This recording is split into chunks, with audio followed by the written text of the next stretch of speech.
What's going on, guys? My name is Wade with TechDaily. So with the new Note 20 and Note 20 Ultra out now, I thought this would be a great time to revisit the other Note device that Samsung did actually launch this year, way back in January, the Note 10 Lite. This is a phone that I think for most people is actually the Note device to get. It's significantly more affordable, a lot of ways a better overall value, all things considered, and I think it offers fewer compromises than the standard Note 20 and a more practical array of features and specs for the price versus the Note 20 Ultra. So in this video, we're going to re-review this device now that it's been out for 8 or 9 months now. I'll talk about all the things I like, a couple of things I don't, and in the end, maybe this will help you decide whether or not this phone is for you. Like I mentioned already, the Note 10 Lite debuted way back at CES in January and was slightly cheaper, but not all that different from the flagship Note 10 that had came out last year. When it launched, the Note 10 Lite had a retail price of around $600, which was a good deal compared to the almost $1,000 flagship Note 10 that launched just a few months before it. Now, since this phone has been out for a while, you can get a new Note 10 Lite for well under $450. And in fact, some places like Amazon list this device for close to $400 or even under that. And if you're interested in doing some comparison shopping of your own, or maybe you want to buy this phone for yourself, I will have some links down below in the video description to where you can get this phone at its cheapest current prices. Now, for all intents and purposes, this phone is a Samsung Note device in every way. It's a big phone with a big screen. It packs most of the specs and capabilities you might want. It of course packs a full-featured S Pen and all the software that comes with that. And when you stack this up against last year's Note 10 and even this year's new Note 20 line, it's easy to see why this phone is such a good deal. With that being said, there are a few things that do make this Note 10 Lite a little less like a flagship and a little more like a mid-range device. Starting with the build, the Note 10 Lite is an all-plastic phone. Think A51 or A71. That's exactly how this phone feels. It looks great though, especially in this aura glow color. That rainbow effect is something Samsung is known for, and the material doesn't feel cheap. It does still sort of mimic glass. The polished chrome frame is also a nice touch and sort of finishes off the semi-premium look. And with this cheaper build, you do lose out on a couple of things like wireless charging and a water resistance rating. To be honest though, I can look past those things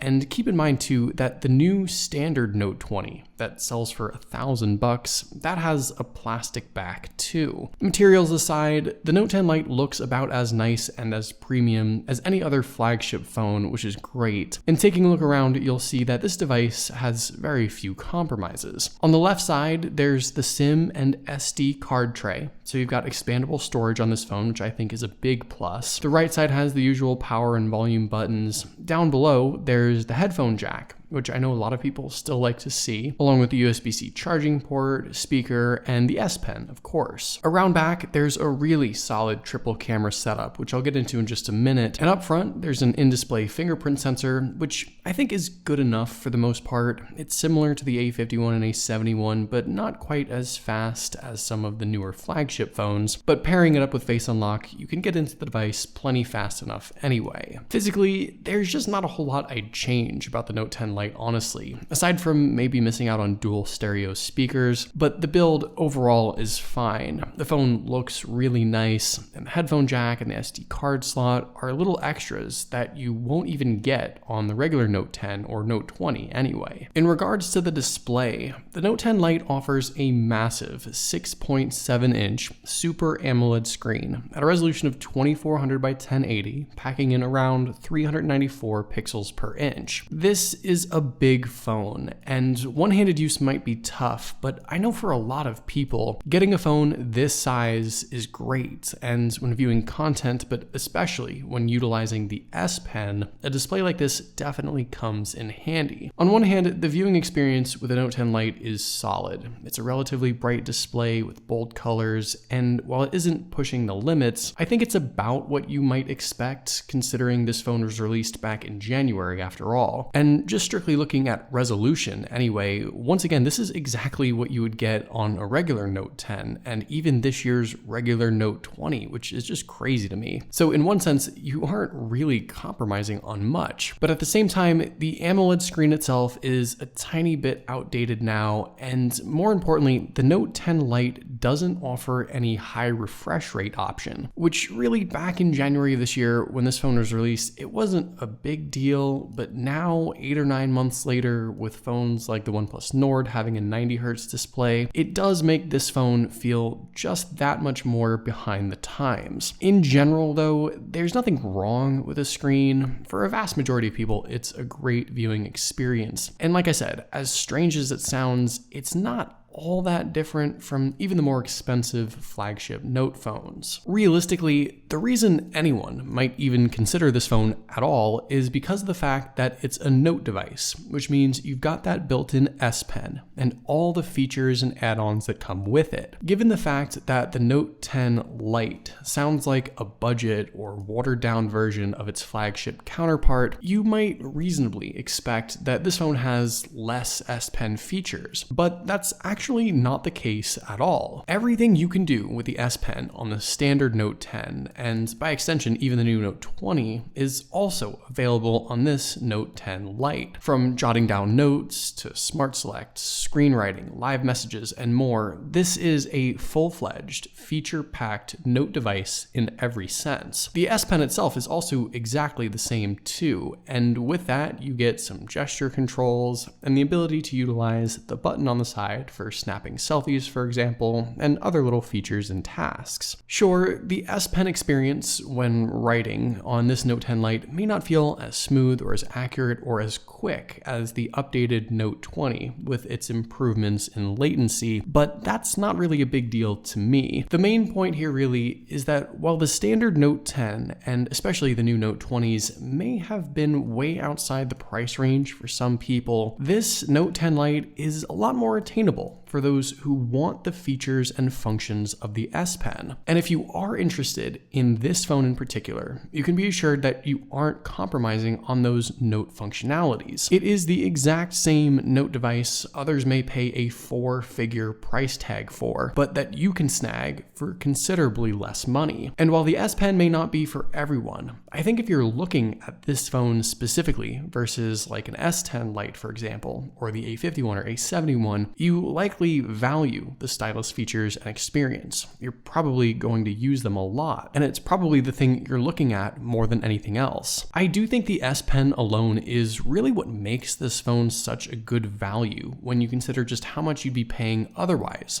going with a flagship Note device, when in the end you do get all the same features and functions anyway. The thing that actually does separate this Note 10 Lite from really any flagship device is the internal specs. You get the Exynos 9810 powering this phone, paired with either 6 or 8 gigabytes of RAM and UFS 2.1 storage, with the option to throw in an SD card. And really, 3 out of those 4 things are great, but it's the processor I think that people will have the biggest issue with. The 9810 back in January when this phone was released was already a year old, and now that it's approaching its 2nd birthday, this chipset I think does fall short when compared to some other options out there. It is also an Exynos chip after all, and we know they have some issues with optimization and overheating, so I can see why some people might have an issue. For me personally, I still found this phone to be relatively fast and fully capable, and some recent Android and Samsung UI updates have kept this phone feeling fresh and up to date, which is great. It is still a very powerful phone, all things considered, especially for the price. Whether you get 6 or 8 gigs of RAM, I think that's more than enough either way to keep up with whatever it is you want to do. It's not the powerhouse flagship phone like the regular flagship Note line, but it's still plenty for most people. And while performance isn't necessarily an issue, I do still think it is a factor when considering this phone just because of the chipset itself inside. But like I said earlier, also in comparing what else is out there on the market now. But to be honest,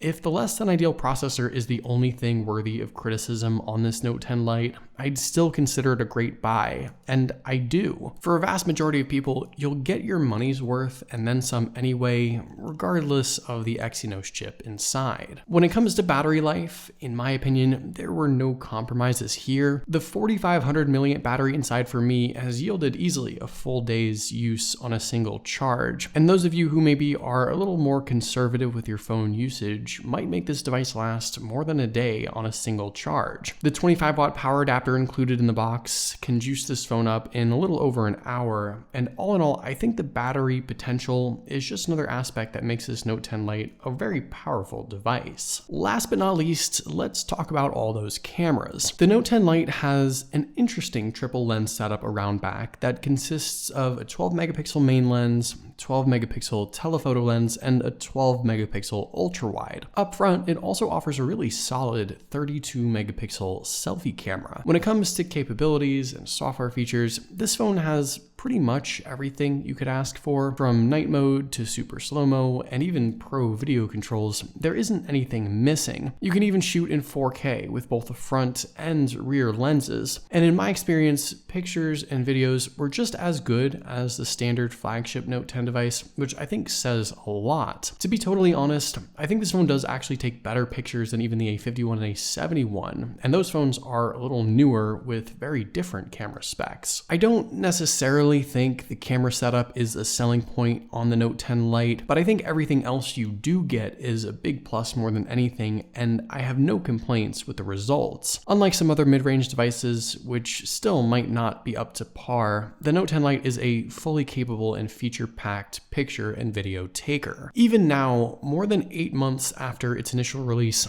I still think the Note 10 Lite is probably the Note device that most people should end up choosing. It's still a 2020 smartphone after all, with most of the features and specs you might want, but at an even better price than ever. And most importantly, it's a Samsung Note device with the S Pen features that I know a lot of people appreciate. And I think given the compromises we saw with last year's regular Note 10 and this year's regular Note 20, this Note 10 Lite makes even more sense. It's a great value, and I definitely recommend it. So there you go, that's everything you need to know about the Note 10 Lite. What do you guys think about this phone? Let me know in the comments down below. I'd love to know your thoughts, of course. But hopefully you guys did enjoy this video. Be sure to follow TechDaily on Twitter and subscribe to the TechDaily YouTube channel if you haven't already, and I'll see you guys later.